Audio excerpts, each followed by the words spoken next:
Hello साथियों, हम लोग पढ़ रहे हैं क्लास 10 की मैथ में। आज हम व्रत के बारे में पढ़ेंगे, उनका एरिया क्या होता है, ये सारी चीज़ें लिखी हैं तो ये सारी पढ़ेंगे। इसके पहले कि हम लोग क्लास स्टार्ट करें उसके पहले वीडियो को लाइक कर लीजिए और शेयर कर लीजिए, चैनल को सब्सक्राइब कर लीजिए। अभी तक हम लोगों ने कई चैप्टर पढ़ लिए, उसी के आगे उसी सिक्वेंस में आज हम व्रत चैप्टर पढ़ेंगे। इसका एरिया क्या होता है, इसके बाद हम लोग जो सरफेस वाला होता है उसका एरिया जो भी तुम्हारे चैप्टर में दिया गया वो पढ़ेंगे। उसके बाद में कंस्ट्रक्शन वगैरह पढ़ेंगे। कंस्ट्रक्शन जो रचनाएं वो लास्ट में पढ़ेंगे। 10 दिन में पूरी मैथ तुम्हारी खत्म हो जाएगी। जो चीज़ें बची वो सारी की सारी चीज़ें 10 दिन में खत्म हो जाएगी। उसके बाद तुमको साइंस पढ़ाएंगे। तो व्रत में क्या है क्या नहीं उसके बारे में चर्चा करेंगे। ये चीज़ें हैं जो बेसिक चीज़ें हैं, इनके बारे में तुम्हें मालूम होना चाहिए। क्लास 9th में भी ये चीज़ें होंगी। इसमें पहले तो क्लास 10th में ही थी। जो सिलेबस चेंज हुआ उसमें तुम्हारा सिलेबस बहुत कम हो गया पहले से, तो उसी के बारे में चर्चा करेंगे क्या है क्या नहीं है। तो स्वागत है आप सभी का अपना यूट्यूब चैनल सुभद्रा क्लासेस में। देखते हैं, फटाफट चैनल को सब्सक्राइब कर लो यार। डेली डेली कहना भी अच्छा नहीं लगता है, और वीडियो को शेयर करो दोस्तों के बीच में। चलो स्टार्ट करते हैं।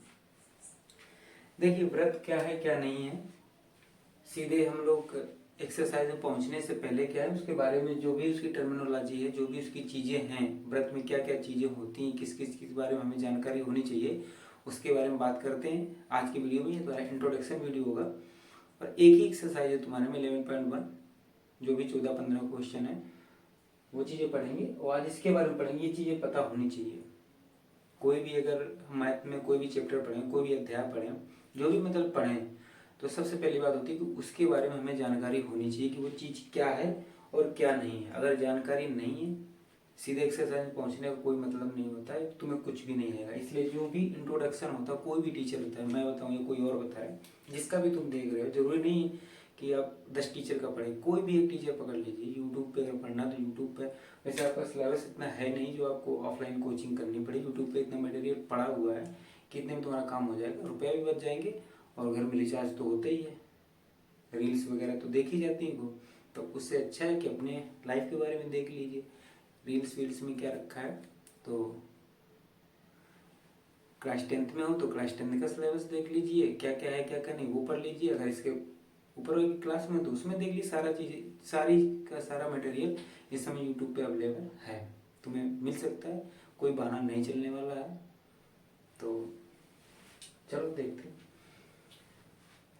हम पढ़ेंगे व्रतों से संबंधित क्षेत्रफल। ये कक्षा 10 का है और देखेंगे कक्षा 9 का भी। इसके बाद कक्षा 9 का भी बता देंगे 1-2 वीडियो में, वो भी हो जाएगा।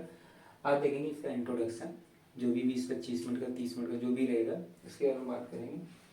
तो देखिए इसमें क्या क्या हेडिंग होती है। सबसे पहली बात तो व्रत क्या है। अगर हम कोई चीज़ पढ़ रहे हैं तो वो है क्या, ये तो पता होना चाहिए। कि अगर व्रत तुमसे कह दिया जाए व्रत, तो तुम्हारे दिमाग में एक इमेज बनती है। वो कौन सी इमेज बनती है, वो इमेज तुम्हारी ये बनती है, एकदम ये वाली इमेज बनती है। फिलहाल अच्छा बन गया, उम्मीद नहीं थी कि इतना अच्छा बनेगा। ये वाली बात बनती, मान लो इसका बीच सेंटर ये है, इसको हमने ओ मान लिया, ये इसका सेंटर है, ये ओ मान लिया। थोड़ी देर के लिए ये समझ लेना, इंट्रोडक्शन वीडियो है और बहुत इंपॉर्टेंट वीडियो है। ये जो वीडियो है ये इसके बाद जो वीडियो आएगा उससे भी कहीं ज़्यादा इंपॉर्टेंट है। ठीक, बिना इसके तो तुम्हें इसके बाद वाला वीडियो समझ में ही नहीं आएगा। क्वेश्चन हो सकता है तुम्हें रट जाए लेकिन चीज़ें समझ में नहीं आएंगी, तो ये पढ़ना जरूरी है। तो जैसे तुमसे कहा जाए व्रत आई मीन सर्कल, तो तुरंत ये चीज़ तुम्हारे दिमाग में बनेगी। ठीक, किसी भी का तुम टायर ले लो, पहिया, जो भी तुम्हारे 4 व्हीलर, जो भी तुम्हारी गाड़ी है, जो चलने वाली गाड़ियाँ हैं, उनके जो भी व्हील होते हैं सारे के सारे व्रत होते हैं। मोस्टली अगर देखा जाए मोटे तौर पर तो व्रत ही होते हैं। अगर उनके अंदर बहुत ज़्यादा जाओगे तो चीज़ें बदलेंगी। ठीक, तो ये समझ सकते हो तुम। ठीक, बहुत अंदर जाओगे तो बोलो जो कार होता है उसका पहिया व्रत तो होता नहीं, वो तो सिलेंडर होता है। तो ये चीज़ें बहुत अंदर की बातें हैं। फिलहाल तो मोटा मोटा समझो कि व्रत ही है एक तरह से वो। ठीक, तो ये चीज़ आती है इस तरह से। ठीक, जैसे घर की थाली होती है, उसका जो नीचे का हिस्सा होता है, अगर उसकी जो उठा हुआ भाग उसको हटा दें तो नीचे का जो फ्लैट बचेगा वो भी एक तरह से व्रत का ही भाग हो जाता है। तो व्रत व्रत क्या है, ये इमेज बनी। उसके बाद आता है कि व्रत में त्रिज्या भी होती है, तो त्रिज्या क्या होती है, उसके बाद जीवा क्या होती है, व्यास क्या होता है, उसकी परिधि क्या होती है, उसके बाद फिर त्रिज्यीखंड आ जाते हैं, वृत्तखंड आ जाते हैं, व्रत का क्षेत्रफल, कोण और चाप। व्रत सर्कल बोला जाता है, त्रिज्या में रेडियस, इंग्लिश की टर्मिनोलॉजी इधर लिखी है, हिंदी की इधर लिखी है। यह है जीवा, कॉर्ड, व्यास डायमीटर, परिधि सर्कमफ्रेंस, त्रिज्यीखंड सेक्टर। त्रिज्यीखंड दो तरह का होता है, लघु त्रिज्यीखंड और दीर्घ। लघु मतलब छोटा, दीर्घ मतलब बड़ा। ठीक, लघु बोलते हैं माइनर सेक्टर, उसको बोलते हैं मेजर सेक्टर। ठीक, इसके बाद वृत्तखंड यानी सेगमेंट ऑफ ए सर्कल। वृत्तखंड का मतलब वृत्तखंड, खंड का मतलब क्या होता है, सेगमेंट किसका, सर्कल का। तो सेगमेंट ऑफ सर्कल ये भी दो तरह का होता है, एक छोटा एक बड़ा, यानी लघु वृत्तखंड और दीर्घ वृत्तखंड। इसके बाद आता है वृत्त का क्षेत्रफल, सबको पता। फिर इसके बाद कोण और चाप। चाप मतलब आर्क, कोण एंगल, यानी किसी सर्कल में जो कोण बनता है वो कितने डिग्री का होता है। इन सब चीजों के बारे में जानकारी होना अति आवश्यक, इसलिए हम ये वीडियो लेके आए आपके लिए। तो धैर्य के साथ दिल थाम के बैठिएगा, सारी चीजें आज क्लियर हो जाएंगी। चलो हम बात करते हैं व्रत की। तो देखो व्रत का मतलब ये होता है कि अगर एक तुमने पॉइंट फिक्स कर लिया, सपोज दैट तुमने ये ओ पॉइंट, थोड़ी देर के लिए समझना, सपोज दैट एक ये पॉइंट फिक्स कर लिया हमने, ओ पॉइंट ये फिक्स कर लिया तुमने, ओ पॉइंट ये एक फिक्स पॉइंट है, मतलब ये अपनी जगह से हिलेगा नहीं। अब तुमने क्या किया, एक रस्सी ले ली इतनी मोटी, सॉरी इतनी लंबाई की, इसकी त्रिज्या मान लो 10 मीटर। ये जो रस्सी है ये ओए, ये रस्सी है ये 5 सेंटीमीटर की। सपोज दैट हमने मान लिया कि एक पॉइंट लिया, या गांव में देखा हो खूंटा गाड़ देते, लकड़ी गाड़ देते, तो कुछ भी कर सकते हो, उसको मैंने गाड़ा, उसमें एक रस्सी बांधी। तो इस पॉइंट से उसका रस्सी का एक सिरा, तो हमने जो पॉइंट लिया था, जो भी लकड़ी उसको गाड़ी थी, कुछ भी मान लो कि वो पे हमने उसको ऐसे रख दिया कि जो अपनी जगह से जरा से भी नहीं हिलने वाला है। तुम कितना भी लाओ वो हिलने वाला नहीं, वो फिक्स रहेगा। उसमें मैंने एक रस्सी बांधी और उसका एक सिरा तो इसमें बांधे, दूसरा सिरा मैंने पकड़ लिया। ठीक, तो ये वो रस्सी की लंबाई हमने मान ली कि 5 सेंटीमीटर। हमने वो रस्सी लेकर के ऐसे पकड़ के चारों तरफ ऐसे घूमने लगे। कभी करना, एक रस्सी लेना, पेड़ लेना, पेड़ अगर है तो पेड़ में रस्सी बांध के फिर घूमना, चाहे जैसे भी कर पाना। हमने मान लिया कि ये है और इसके चारों तरफ हमने इस रस्सी को पकड़ के इसके चारों तरफ इस रस्सी को एकदम टाइट करके, लूज नहीं किया, जितनी मतलब 5 सेंटीमीटर है तो 5 सेंटीमीटर की लंबाई में हमने इसको पकड़ लिया, जरा सा भी छोटा नहीं होगा। और इस तरह इसके चारों ओर ऐसे घूमने लगे। ठीक, इसके चारों ओर हम ऐसे घूमने लगे, सपोज रस्सी पकड़ के इसके चारों ओर हम घूमने लगे ऐसे। तो ये एकदम सही हो सकता है, इसमें चीजें हाथ से बनाने में इधर उधर हो जाए, लेकिन तुम मान के चलो कि एकदम बराबर है। इस तरह से ये ऐसे बन गया, सपोज ये बराबर है एकदम। तुम्हें अंडा जैसा दिख रहा है तो इसको अंडा जैसा मत मानना, चीजें एकदम ये है। ठीक, ये मान लो बन गया। ठीक, अब तुमने देखा होगा कि ओ से ये ए पॉइंट है, ये ओ ए हमने लिया था ना 5 सेंटीमीटर की, ये ए पॉइंट है, ये हमने यहीं से चले थे वापस फिर वहीं आ गए। ठीक है, इधर को हमने चलना प्रारंभ किया था, ऐसे ऐसे चलना प्रारंभ किया था ना, और हम ऐसे वापस यहाँ पर आ गए ये। ठीक, ये एरो से मैं दिशा दिखा दी, मैं ऐसे घूमना चालू किया था। तो देखो ये ऐसे घूमते घूमते ये जो नीली लाइन बन रही है इसको बोलते हैं इसकी परिधि। ये क्या है, ये नीली लाइन है, ये है, इसको बोलते हैं वृत्त की परिधि। परिधि। और जो ये ओए है, ये ओए तुम कहीं से भी ले लो, ऐसे ले लो। देखो रस्सी तो यही अभी यहाँ है, फिर आगे घूमोगे तो रस्सी भी तुम्हारे साथ साथ ऐसे चलती रहेगी, तो पूरा पार्ट ऐसे घूमता रहेगा ना, ऐसे ही यहाँ पर आएगी। तो रस्सी का एक सिरा तो जो तुमने पॉइंट में बांधा था वही बंधा रहेगा, एक सिरा तुम्हारे साथ साथ घूमता रहेगा। ये तो ये हर जगह 5 सेंटीमीटर की ही रहेगी।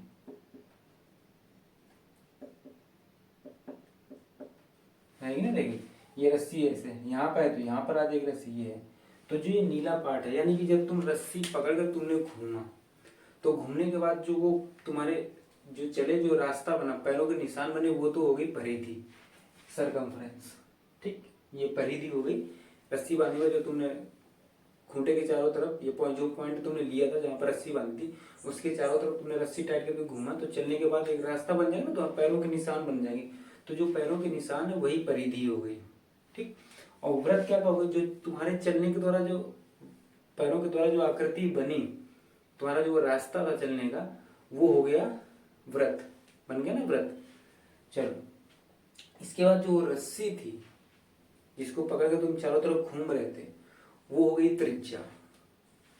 तो ये वो क्या होती त्रिज्या, ठीक। तो ये तो त्रिज्या समझ में आई, यानी कि उसके केंद्र से, केंद्र क्या हुआ, जो पॉइंट तुमने फिक्स किया था जिस पे रस्सी बांधी थी, वो जो पॉइंट फिक्स किया था उसको बोलते हैं केंद्र, व्रत का केंद्र। केंद्र मतलब जो बीचों बीच हो, तो ये व्रत के बिल्कुल बीचों बीच होता है, यानी कि उस केंद्र से परिध तक की दूरी हमेशा हर जगह बराबर होगी। क्यों? क्योंकि वो रस्सी तो है, रस्सी तो छोटी बड़ी हुई नहीं, वो रस्सी तो रस्सी तो हर जगह बराबर रहेगी। तो इसीलिए कहते हैं कि व्रत की जो त्रिज्या होती है वो हमेशा बराबर होती है। व्रत की त्रिज्या क्या होती है, केंद्र से परिधि परिस्थित किसी भी बिंदु को, यानी कि परिधि परिस्थित, ये परिधि है ना नीले रंग की जो है, ये तुम्हारे चलने का रास्ता था, तो ये हो गई परिधि। तो इस केंद्र ओ से तुम यहाँ पर इस नीली लाइन पर कोई भी पॉइंट मान लो, उससे मिला दो, तो वो परिधि हो गई, वो सॉरी त्रिज्या हो गई। और त्रिज्या हमेशा फिक्स रहती है, 5 सेंटीमीटर तो 5 सेंटीमीटर रहेगी, 10 है तो 10 रहेगी। नॉर्मली इसको आर से डिनोट करते हैं, ठीक।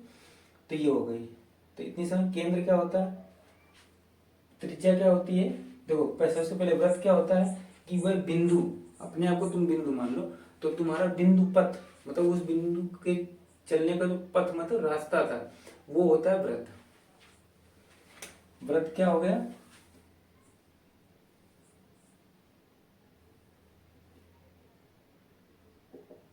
बिंदु पथ, ठीक। बिंदु पथ मतलब बिंदु का रास्ता, बिंदु द्वारा ये अपनी भाषा में बनाया गया पथ या रास्ता, कुछ भी मान लो, मोटी मोटी भाषा में समझ लो किसी भी तरह से अपने हिसाब से। तो बिंदु पथ या इस बिंदु पथ को बोल सकते हैं बिंदु द्वारा बनाया गया रास्ता या पथ या बिंदु पथ। एक शब्द बोलो बिंदु पथ, और वैसे ऐसे बोलो अपनी आम भाषा में, जो बिंदु द्वारा बनाया गया रास्ता। क्यों, ये रास्ता ही तो है। जब तुमने रस्सी गाड़ी एक खूंटा में और उसको लेकर के चारों तरफ पहले रस्सी को टाइट करके ऐसे अपनी तरफ खींच के और पूरा रास्ता क्लियर कर लिया, जहां से चलना प्रारंभ किया था, घूमते घूमते वापस फिर वहीं पे आ गए, ठीक। तो वो तुम्हारे बनाया गया रास्ता ही तो हो गया। जब तुम चले तो तुम्हारे पैरों के द्वारा एक रास्ता बन गया। तो अपने आप को बिंदु मान लो, तुम्हारे द्वारा जो चला गया रास्ता तो तुम्हारे रास्ता है, यानी कि बिंदु का रास्ता, तो वही चीज वही व्रत हो जाता है। त्रिज्या क्या होती है, त्रिज्या वही केंद्र, केंद्र जिसके चारों तरफ घूमे वो खूंटा, तो केंद्र से परिधि यानी रास्ता जो बना वहीं तक की तो त्रिज्या, वो रस्सी थी तुम्हारे, तो वहां से वहां तक की जो दूरी होती है, यानी कि बिंदु केंद्र से लेकर के परिधि पर स्थित किसी बिंदु तक की दूरी त्रिज्या हो जाती है, ठीक। त्रिज्या क्या हो गई, वृत्त के केंद्र, वृत्त के केंद्र से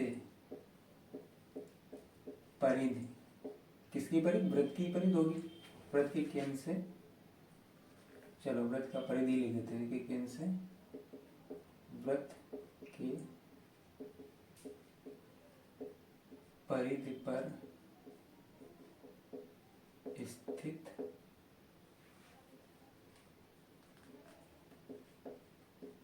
किसी बिंदु तक की दूरी, एक ही वृत्त की सभी त्रिज्याएं लंबाई में बराबर होती हैं।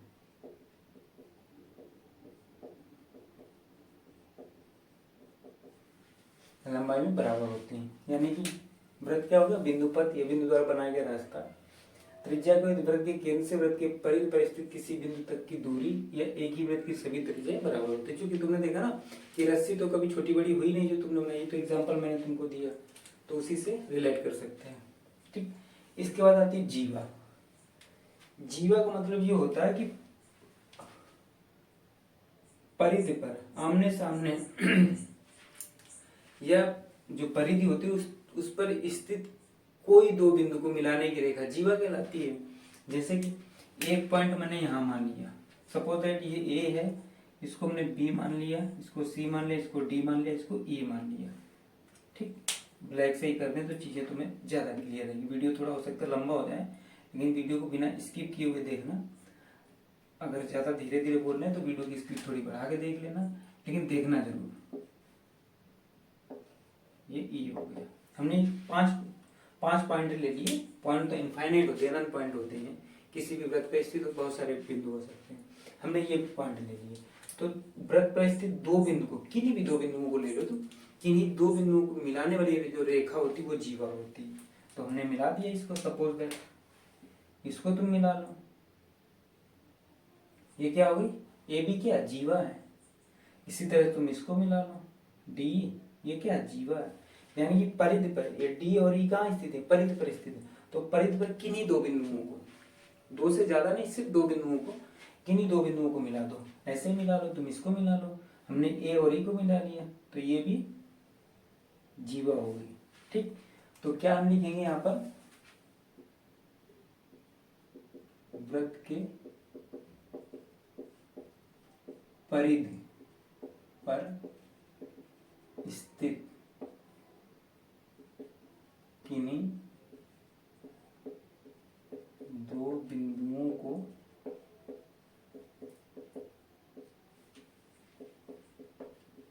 को मिलाने वाली रेखा,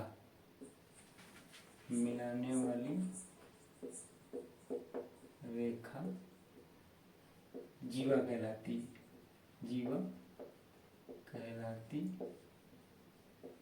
है। ठीक, जीवा इंग्लिश में इसको कॉर्ड बोलते हैं। तो समझ में, चाहे ए ही ले लो तुम, चाहे डी ले लो, चाहे ये ले लो, चाहे ये ले लो, और चाहे यहां से इसको मिला लो, कोई भी दो पॉइंट ले लो, कोई भी दो पॉइंट। ठीक, लेकिन बशर्ते वृत्त की परिधि पर स्थित हो। परिधि पर कहाँ स्थित उससे फर्क नहीं पड़ता, वृत्त की परिधि पर होने चाहिए। ठीक, तो वृत्त की परिधि पर स्थित कोई बिंदु, चाहे डी और बी को मिला दो तो ये भी जीवा हो जाएगी। इसकी एक और शर्त ये, और क्या, दूसरी शर्त इसकी क्या, चीजें दिख रही होंगी, वृत्त के केंद्र से गुजरने वाली,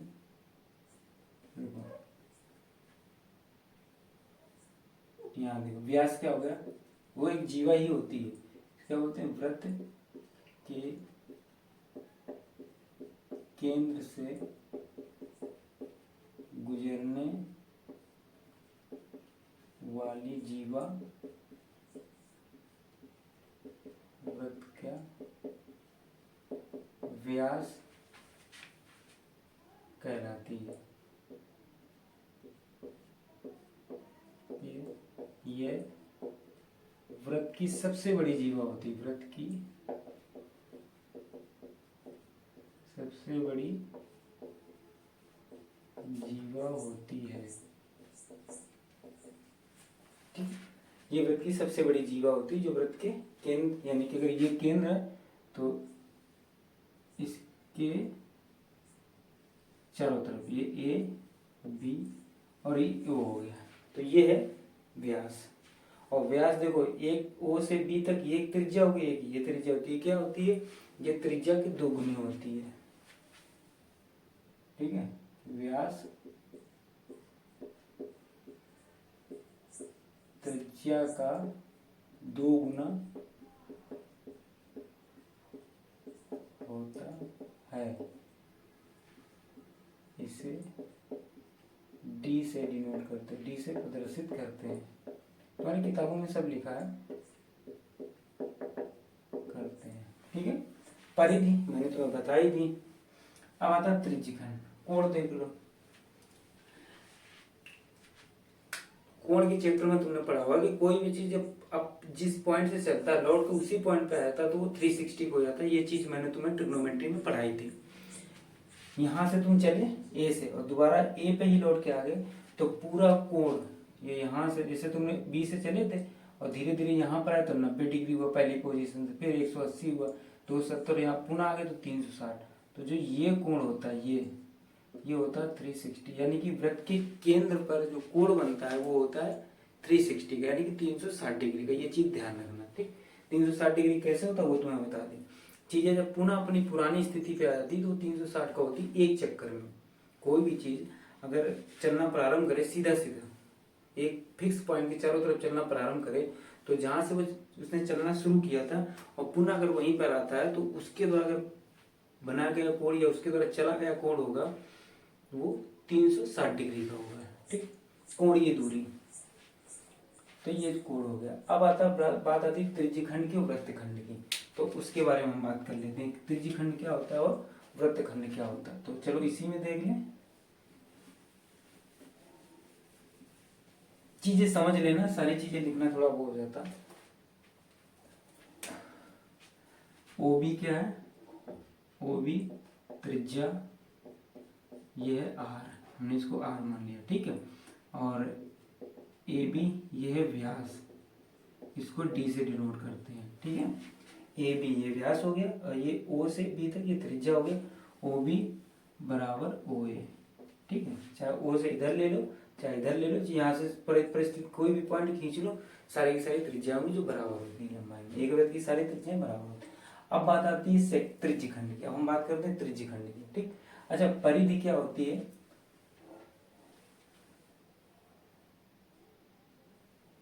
देखो परिधि समझ लो यहाँ पर।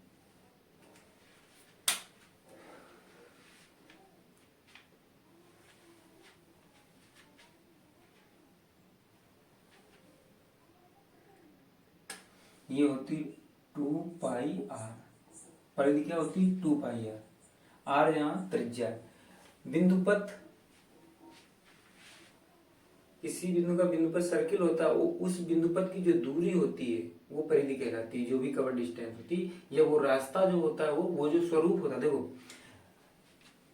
परिधि ये है जो काली लाइन से है, और सर्किल इसका ये पूरा स्वरूप जो दिखने में दिख रहा है वो सर्किल हो गया, ठीक। सर्किल में तुम्हारा ये पूरी इतना पूरा फिगर आ जाएगा, इतना पूरा, ठीक, वो सर्किल हो जाएगा।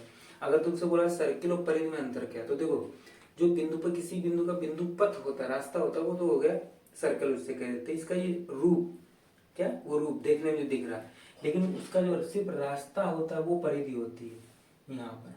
और सर्किल में त्रिज्या वैज्या सब समझ जाती है, और परिधि ये जो ये चीज है, वो जो रास्ता है वो परिधि होती है, और जिसकी लंबाई कितनी होती है 2 पाई आर, परिधि की लंबाई 2 पाई आर होती है हमेशा। अब बात आती है त्रिज्यखंड की, तो देखो अगर हमने ये वृत्त ले लिया, ये हमने एक वृत्त ले लिया जिसका सेंटर ओ ले लिया, तो परिधि पर कोई 2 पॉइंट ले लो तुम, ये वृत्त हो गया। अब परिधि पर कोई 2 पॉइंट ले लिए, मैंने एक ले लिया, ये परिधि है, इस पर एक ए ले लिया और यहाँ पर एक पॉइंट हमने बी ले लिया, हो गया ना। तो इस केंद्र से दोनों पॉइंट को मिला दो, यानी कि एक यहाँ से मैं ये त्रिज्या, ये क्या होगी, ये त्रिज्या तो होगी। मैंने अभी क्या कहा था कि वृत्त के केंद्र से परिधि पर स्थित किसी बिंदु को जो मिलाने वाली रेखा होती है वो त्रिज्या होती है, वो मैंने लिख दिया है, ठीक। तो एक तो ये हो गई ओ ए, और दूसरा ये हो गया ना। अब देखो, तो ये जो एक तो तुम्हारी ये होगा, तो ये जो छायांकित बात तुम्हें दिख रहा है, इसको मानिए थीटा कोण बन रहा है यहाँ पर, भाई कोण भी तो बनाएगा वो, पूरा 360 होता है, हमने इतना काट लिया। तो ये छायांकित भाग होता है, ये तुम्हारा कहलाता है त्रिज्यखंड। अगर छोटा है तो माइनर त्रिज्यखंड, और बड़ा भाग है तो मेजर त्रिज्यखंड, ठीक। तो जो ये वाला चीज है ये मेजर त्रिज्यखंड हो गया, और ये छोटा है तो इसको माइनर, यानी कि लघु वृत्तखंड और दीर्घ वृत्तखंड। तो ये क्या है, ये है, इसे बोलते हैं त्रिज्यखंड, सेक्टर इसी को बोलते हैं त्रिज्यखंड या सेक्टर। कोण कितना थीटा, पूरा 360 हो गया ना, तो हमने मान लिया कि थीटा कोण से।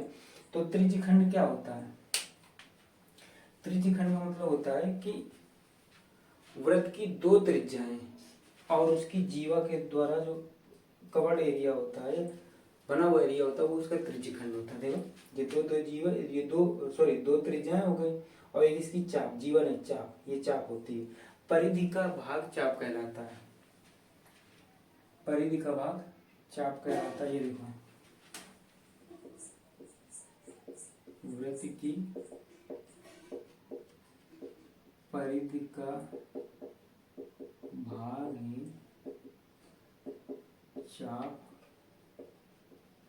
कहलाता है। ठीक, ये बात समझ में। तो ए बी क्या है, तो देखो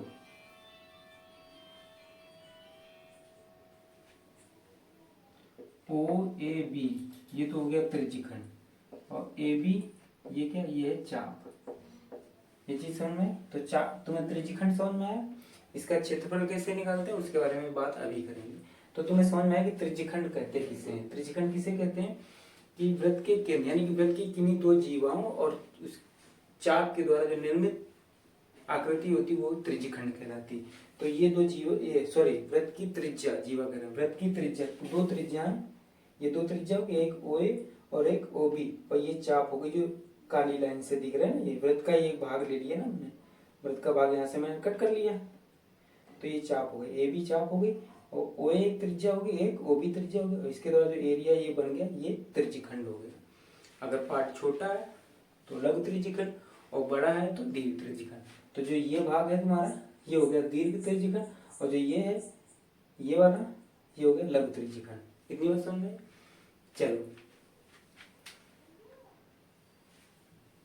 अब वृत्तखंड की बात आती है। तो देखो त्रिज्यखंड और वृत्तखंड में एक ही अंतर है कि अगर जीवा और आर्क सॉरी त्रिज्या और आर्क द्वारा चीजें बनती हैं तो हम उसको बोलते हैं त्रिज्यखंड, और वही अगर जीवा और आर्क द्वारा बने तो उसको बोलते हैं वृत्तखंड। कैसे, सपोज दैट ये चीज समझना, ये चीज समझना कि इतनी। अब देखो जैसे ये एक वृत्त है, ये तो त्रिज्यखंड हो गया ना तुम्हारा, ये इसमें।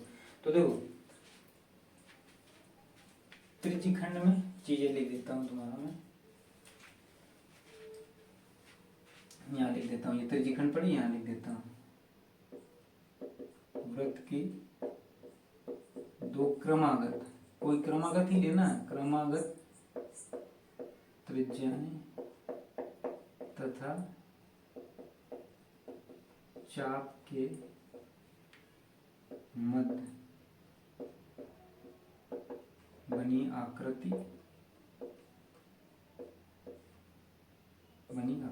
ठीक। त्रिज्यखंड के वृत्त की दो क्रमागत जीवाएं और चाप के मध्य बनी आकृति। दो क्रमागत मतलब एक क्रमागत मतलब क्या होता है, क्रम से पहले उसके बाद तीसरे। जैसे तुम दो लोग खड़े, राहुल, एक ये ए है, एक लाइन में ये बी है, ये सी है, तो क्रमागत मतलब होता है ए के बाद क्या है बी, तो ये दोनों क्रमागत हो गए। इसी तरह ये क्रमागत हो गए, और तीन क्रमागत कहे जाए तो ये तीनों क्रमागत हो गए। तो दो की बात हो रही है यानी कि ये, इसके बाद फिर बीच में कोई जीवा हमने ली नहीं है, तो ये होता है क्रमागत का मतलब। समझ में। चलो अब बात आती है वृत्तखंड का। तो मैंने क्या बताया, वृत्त की दो क्रमागत जीवा त्रिज्याएं तथा चाप के मध्य बनी आकृति त्रिज्यखंड कहलाती। वृत्तखंड क्या होती, कोई जीवा ले लो, सपोज मैंने ये जीवा ले ली,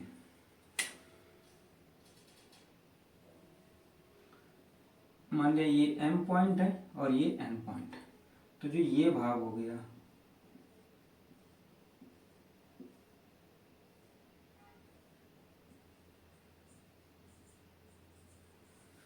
ये है वृत्तखंड। ये क्या है, ये तुम्हारा वृत्तखंड हो गया। ये क्या है, ये है तुम्हारा वृत्तखंड।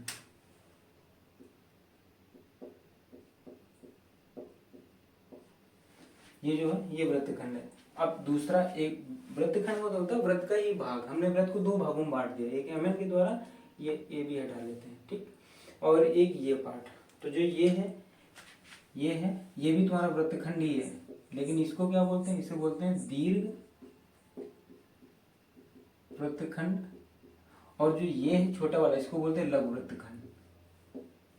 अब चलो ये चीजें समझ में, और सेंटर इसका यहाँ कहीं, तो जरूरी नहीं कि वृत्तखंड इसी तरह का बना हो, छोटा बड़ा कुछ भी हो सकता है, लेकिन परिभाषा के तौर पे क्या करोगे कि वृत्त की जीवा और वृत्त की चाप के मध्य बनी आकृति वृत्तखंड कहती है, उसके द्वारा बनी आकृति वृत्तखंड कहलाती है। तो वृत्तखंड का मतलब क्या, यहाँ पर लिख दे रहे हैं, ठीक, ये वृत्त की जीवा तथा उसकी चाप द्वारा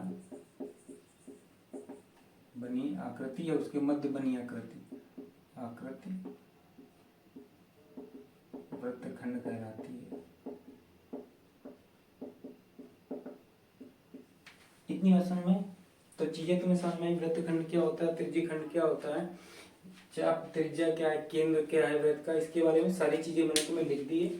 चाहो तो उसको नोट कर लेना, वीडियो को दोबारा देख लेना जैसी तुम्हारी इच्छा हो। और बाकी तुम्हारी किताबों में सारी चीजें लिखी, अगर 10 में नहीं लिखी तो 9 वाली में मिल जाएंगे तुमको। ठीक, और वैसे भी अगर किताब नहीं तुम्हारे पास तो मोबाइल है, फटाफट PDF डाउनलोड करो, क्लास 9th का या 10th का जिसमें भी तुम्हें मिल जाए, वहाँ से लिख लीजिए, पढ़ लीजिए, या जो मैंने बता दिया उसको देख लीजिए एक दो बार। समझ में ना आए तो वीडियो को दोबारा देख लेना, और फिर भी नहीं समझ में आए तो कमेंट कर देना, मैं फिर बता दूंगा क्या होता है क्या नहीं होता। वैसे आशा करता हूँ कि तुम्हें ये चीज़ें समझ में आ गई होंगी जिस तरह से मैंने बताया है, मैं ऐसा मान के चल रहा हूँ। तो तुम्हें पता चल गया वृत्त क्या होता है, त्रिज्या क्या होती है, जीवा क्या होती है, व्यास क्या होता है, परिधि क्या होती है, त्रिज्यखंड क्या होता है, वृत्तखंड क्या होता है, वृत्त का क्षेत्रफल। वृत्त का क्षेत्रफल ये छायांकित भाग जो तुमने रास्ता बनाया था उसके अंदर जितनी भी मिट्टी जो भी चीज आई वो सारी की सारी वृत्त का क्षेत्रफल होगा। जो हमने लाइन खींच दी ना इस तरह से, उसके अंदर का भाग जितना भी क्षेत्र है वो क्षेत्रफल कहलाता है वृत्त का। यानी उसकी परिधि के द्वारा घिरी हुई आकृति का पूरा अंदर जो भी क्षेत्रफल है, जो भी चीजें तुम ऐसे बिछा दो पूरी उसके अंदर, और बिछी हुई जो चीजें होंगी वही उसका क्षेत्रफल होता है। अभी क्वेश्चन लगाएंगे समझ जाओगे। कोड क्या होता है वो भी मैंने तो बताया, चाप क्या होती है वो भी बताया। परिधि ही होती है, परिधि का एक छोटा सा भाग चाप कहलाता है। अगर पूरी की पूरी चाप ले लो तो परिधि कहलाते हैं, और उसका एक टुकड़ा काट के निकाल लो तो उसकी चाप कहलाती है। ठीक, यानी चाप क्या है, परिधि का भाग है। ठीक, त्रिज्या क्या, केंद्र से वृत्त पर स्थित किसी वृत्त की परिधि पर स्थित किसी बिंदु को मिलाने वाली रेखा। व्यास क्या है, वृत्त के केंद्र से गुजरने वाली रेखा। वृत्त की परिधि और केंद्र से, यानी कि वृत्त के केंद्र के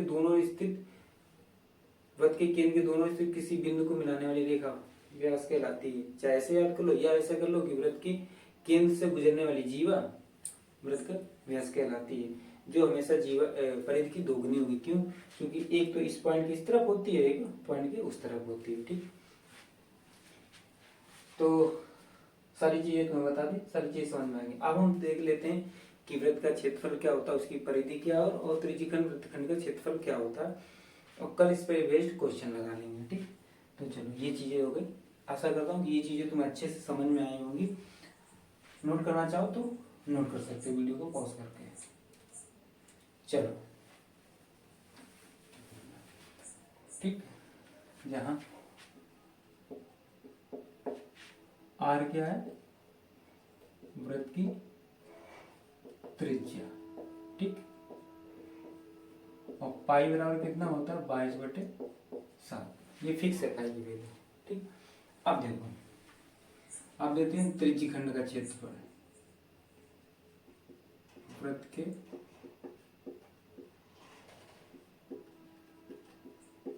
त्रिज्यखंड का क्षेत्रफल बराबर, समझना चीजों को।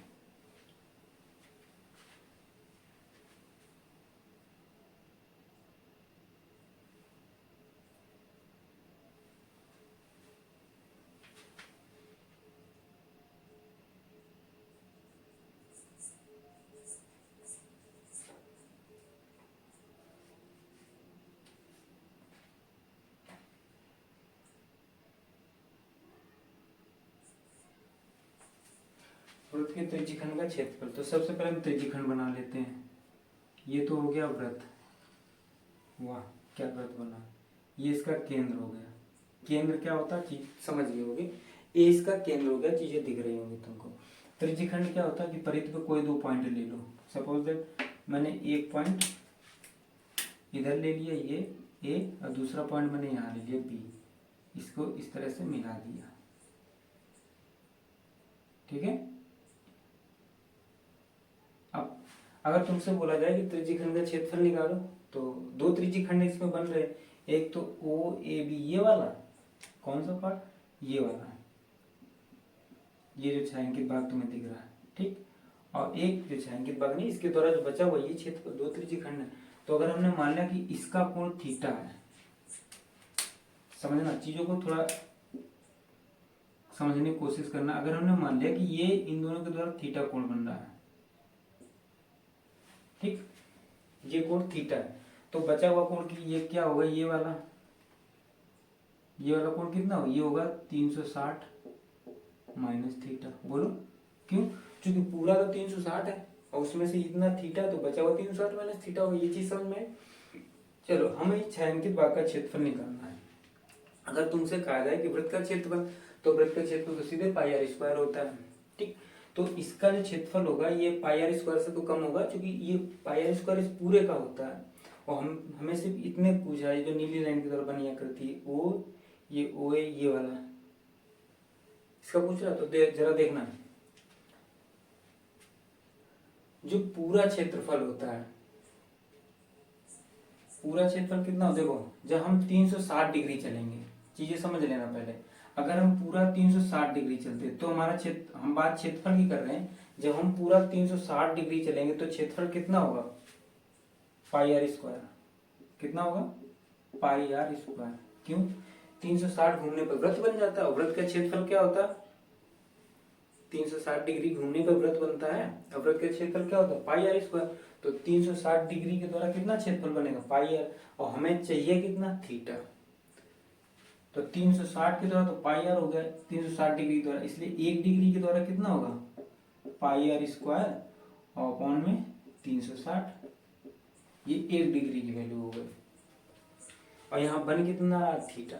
तो अगर मैं 1 डिग्री की मालूम है तो हम 2 डिग्री का कितना होगा, 1 डिग्री का ये है, 1 डिग्री का कितना, देखो तीन चीजें फिर समझना है। यहाँ से चीजें देखो, मेरा मतलब ये कि चीजें तुम्हें रटनी ना पड़े, चीजें समझ लेना। अगर समझ लोगे तो कभी भूलोगे नहीं, और रटोगे तो मेरे पढ़ाने के बाद 2 मिनट बाद भूल जाओगे। तो देखो 360 डिग्री के द्वारा कितना क्षेत्रफल कवर करता है, pi R square. Pi R square क्यों लिया, क्योंकि ये वृत्त का क्षेत्रफल होता है। ये पाई आर स्क्वायर आया कैसे, कैसे नहीं आया तो कमेंट करना, तो ये भी बता दूंगा। वैसे तुम्हारी बुक में दिया है, थोड़ा देख लेना। जो पुरानी बुक है, नई बुक में नहीं दिया, पुरानी बुक है क्लास 9th की बुक ले लेना, उसमें दिया है। तो 360 के द्वारा चला पाई आर स्क्वायर। अब बोलोगे सर 360 ही क्यों लिया, अरे भाई वृत्त का जो कोण होता है, इसीलिए मैंने तुम्हें कोण बताया। यहाँ पर हम कोण को लेकर चलेंगे। क्यों कोण के लेकर चलोगे, कि कोण इसलिए लेके चलेंगे क्योंकि त्रिज्यखंड बनाने में कोण बनता है, बनता नहीं बनता है। और हमें जब तक कोण पता होगा तभी तो हम त्रिज्यखंड का क्षेत्रफल निकाल पाएंगे, क्योंकि ये तो फिक्स रहती त्रिज्या इसकी, ये आर्क बढ़ेगी घटेगी। तो आर्क अगर बढ़ घट रही, भाई ये देखो वृत्त की त्रिज्याएं सारी की सारी बराबर होती हैं, तो यहाँ से कहीं भी कोई भी त्रिज्या ले लो फिक्स है, यानी कि ओ ए और ओ बी हमेशा बराबर रहेंगी, तो ये तो फिक्स है। लेकिन इसकी लंबाई कब बढ़ेगी, जैसे कोण का मान बढ़ेगा तुम्हारी आर्क बढ़ जाएगी। तो जो वृत्त खंड का क्षेत्रफल, त्रिज्यखंड का क्षेत्रफल होता है, किस पर डिपेंड करता है, कोण पर। किस पर डिपेंड करता है, कोण पर। इसलिए कोण को लेके चलते हैं। कोण का मान बढ़ेगा तो उसका क्षेत्रफल बढ़ेगा, कोण का मान कम होगा तो क्षेत्रफल कम होगा। तो डिपेंड किस पे, कोण पर। फिलहाल एक ही वृत्त का, अलग अलग वृत्त है तो फिर सारी चीजें मायने करती है, उसका त्रिज्या भी मायने रखती है और कोण भी मायने रखता है। ठीक, तो वृत्त में दो एक ही चीज अननोन होती है, क्या, आर, पाई फिक्स रहती है। यहाँ पर आर तो है ही, दूसरा कोण। तो वृत्त का अगर हम क्षेत्रफल देखें, समझना चीजें, वृत्त का क्षेत्रफल पाई आर स्क्वायर कितने डिग्री पे बनता है, 360 डिग्री पे। और हमें निकालना कितने डिग्री पे, थीटा डिग्री पे। हमें इसी के तो पार निकालना है। तो 1 डिग्री पे हो गया ये। इसी तरह से अगर हम 2 डिग्री की बात करें तो हम क्या करेंगे, पाई आर स्क्वायर अपॉन 360 और गुणा 2 कर देंगे। भाई 1 डिग्री कितना, तो 2 का इससे 2 गुना होगा। ऐसे 3 डिग्री का कितना होगा, तो इसी से निकालेंगे कितना, कि 1 डिग्री का जितना है उससे 3 गुना, यानी कि पाई आर स्क्वायर अपॉन 360 डिग्री गुणा 3। 1 डिग्री का मान इतना, तो 3 डिग्री का मान इसका 3 गुना हो जाएगा। इसी तरह से थीटा डिग्री का, थीटा डिग्री का क्षेत्रफल कितना होगा, तो ये हो जाएगा पाई आर स्क्वायर बटे 360 डिग्री गुणा थीटा। बोलो, और यही होता है, इसे बोलते हैं पाई आर स्क्वायर पान 360 डिग्री गुणा थीटा। ये होता है वृत्त के त्रिज्यखंड का क्षेत्रफल। तो ये कहाँ से आया, वो चीज मैंने तुमको समझाई है। ठीक, और लिखने के लिए इसको ऐसे भी लिख सकते हो, कैसे, थीटा बटे 360 गुणा पाई आर स्क्वायर। जैसे भी याद करो, जो चीज ये लिखी वही चीज ये लिखी गई। ठीक, तो परत के त्रिज्यखंड का क्षेत्रफल कितना है, ये होता है। कैसे है वो चीजें मैंने तुम्हें बता दी कि 360 के द्वारा पूरे क्षेत्रफल बनता है, यानी 360 डिग्री घूमे पे कितना क्षेत्रफल बनेगा, पाई आर स्क्वायर। ये फिक्स है, ये फिक्स है। अगर कोई भी चीज या कोई भी वृत्त का क्षेत्रफल पूछा जाए तो वृत्त का कोण भी फिक्स है सदैव, कभी नहीं बदलने वाला। कितना, 360। अगर कोई चीज वृत्त बनी है तो वो हमेशा 360 डिग्री घूम के ही बनी होगी। कैसे, मैंने मान लिया कि ये है, ये पॉइंट फिक्स है, ये मार्कर ऐसे ले लिए, ये फिक्स है यहाँ पर। अब हमने इसको चारों तरफ ऐसे घुमाया, ऐसे घुमा दिया ना ऐसे, ये तो इसका जो ये एक सिरा था ये फिक्स है। देखो ये अपनी स्थिति से नहीं घूम रहा है। अगर हम इसको ऐसे कर लें कि यहाँ पर ये पॉइंट हमने ले लिया, ऐसे ये पॉइंट ले लिया, ठीक, ये ओ पॉइंट मान ले लिया। अब हमने इस मार्कर को फिक्स कर लिया यहीं पर, ये इस नीले पॉइंट पे ही फिक्स रहेगा, ये अपनी जगह हटेगा नहीं, यहीं से घूमता रहेगा इसके चारों तरफ। तो देखो ऐसे घूमा, ये ऐसे घूम रहा, ये इस तरह से, इस तरह से ऐसे ऐसे घूमता रहेगा, ठीक। तो सपोज दैट इसने यहाँ से चलना प्रारंभ किया था, यहाँ से ये पॉइंट है ए से, इसने यहाँ से चलना प्रारंभ किया था ना, ऐसे ऐसे। अब घूमता घूमता यहाँ से ऐसे, अब घूम रहा ऐसे, ऐसे घूम रहा ऐसे घूमता हुआ, फिर ये यहीं पे फिक्स है, फिर ऐसे घूमता हुआ ये यहाँ आ गया, तो 360 पूरा घूम गया। तो वही कहते हैं कि वृत्त का जो एंगल होता है, वृत्त के केंद्र पर जो बना हुआ कोण होता है वो हमेशा 360 होता है। इसीलिए कह सकता है कि 360 घूमने पर वो एक वृत्त बन जाता है, वृत्त का क्षेत्रफल होता है पाई आर स्क्वायर। इसलिए हमने कहा कि वृत्त के त्रिज्यखंड यानी कि 360 घूमने पर पाई आर स्क्वायर बनता है। हमें चाहिए कितने पर, थीटा पर। त्रिज्यखंड का कोण हमेशा थीटा होता है। ये थीटा का मान तुम्हें कुछ भी दे सकता है, 90, 20, 30, 40 कुछ भी दे सकता है ना। हमने थीटा मान के चले तो 360 पर पाई आर स्क्वायर, इसलिए 1 डिग्री पे पाई आर स्क्वायर पर 360, इसलिए थीटा पर कितना हो जाएगा, हम इतने को गुणा कर देते हैं। 1 पर, ये 2 पर, 2 का गुणा किया 3 पर बनता। तो देखो हमने इस ये था, इसी में 2 का गुणा किया तो 2 का आ गया, इसी में जब 3 का गुणा किया तो ये आ गया। इसी तरह अगर हम थीटा का निकालेंगे तो इसी में हमने ना थीटा का गुणा कर दिए। तो ये होता है फार्मूला इसका, ठीक। तो वृत्तखंड, अगर हम बात वृत्तखंड की क्षेत्रफल की करें, ये वृत्तखंड होता है तो इसके द्वारा ये होगा, ये तो देखो इसमें कहीं कोण बन रहा है, इसमें कहीं कोण बन रहा है, नहीं बन रहा है। इसलिए इसका हमेशा जब क्षेत्रफल निकालेंगे तो सबसे पहले पूरे त्रिभुज का क्षेत्रफल निकालेंगे, इसका पूरे वृत्त का, इसके बाद इसका निकालेंगे, तो वो चीजें आएंगी। इसका कैसे आता है वो भी चीजें समझ लो।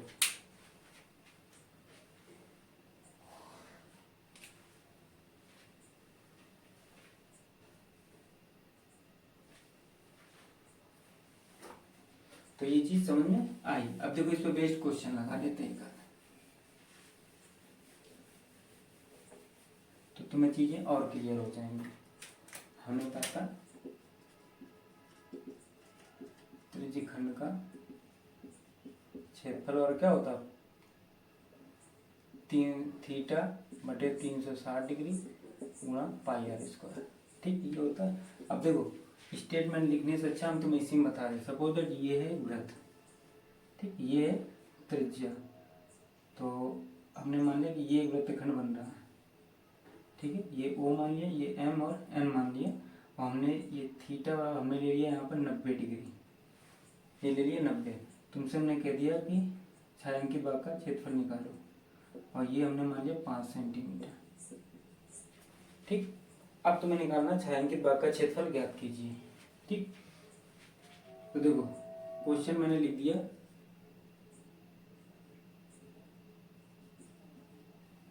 क्वेश्चन में क्या लिख दिया कि वृत्त की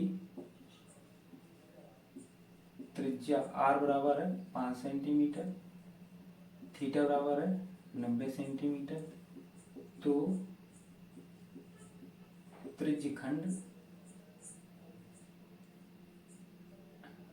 MON का क्षेत्रफल बराबर क्या, ये मैंने तुमसे कह दिया। तो देखो कैसे लगाएंगे, ठीक। सोल्यूशन में क्या लिखेंगे, त्रिज्यखंड का क्षेत्रफल क्या होता है, त्रिज्यखंड का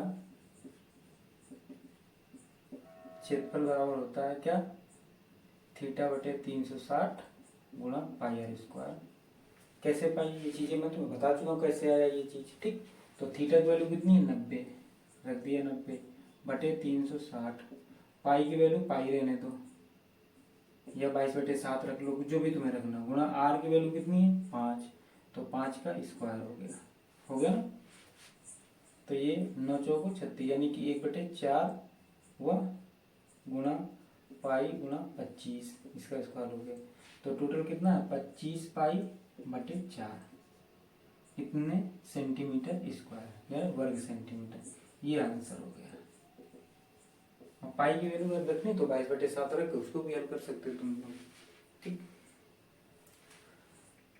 तो आज की क्लास यही, कल इससे क्वेश्चन बताएंगे और वृत्तखंड का क्षेत्रफल कैसे निकाला जाता है वो चीजें बताएंगे। तो आज की क्लास यहीं समाप्त करते हैं, अगली क्लास में फिर मुलाकात होती है। तब तक के लिए पढ़िए लिखिए और मजा कीजिए। आशा करता हूँ कि आप लोगों के बोर्ड एग्जाम में अच्छे नंबर आए। लेकिन हाँ, हमको मोटिवेट करने के लिए वीडियो को लाइक कर देना, चैनल को सब्सक्राइब कर लेना और हाँ शेयर भी करो और साथ में कमेंट जरूर किया करो। समझ में आया कि नहीं आया, सही है कि नहीं सही है, तो इस बारे में कमेंट जरूर करना। और आशा करता हूँ कि मैंने अपने हिसाब से बहुत अच्छा पढ़ाया है। आशा करता हूँ कि मैं जो चीज़ें तुम लोगों को मालूम होनी चाहिए थी वो चीज़ें सारी की सारी तुम्हें बताई है। हो सकता है कि कुछ बच्चों को ये सारी चीज़ें पता हो, लेकिन मोस्टली बच्चों को चीज़ें नहीं पता होंगी। अगर पता होंगी तो इतने अच्छे से नहीं पता होंगे। ठीक, तो चलो कल मुलाकात करते हैं। थैंक्स।